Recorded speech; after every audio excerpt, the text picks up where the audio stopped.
কি হয়েছে? কি দেখো মিল্কি?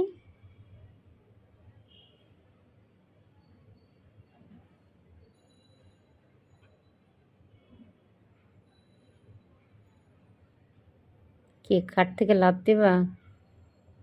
এই পাশ কিন্তু অনেক উঁচু, পড়ে যাবা।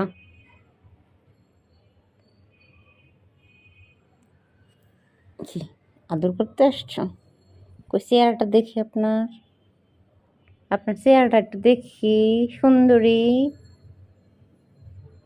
সুন্দরী, আদর করে দিবা? ও আম্মাকে আদর করে দিতেছো? আম্মা তোমাকে সারাদিন আদর করে দেয়।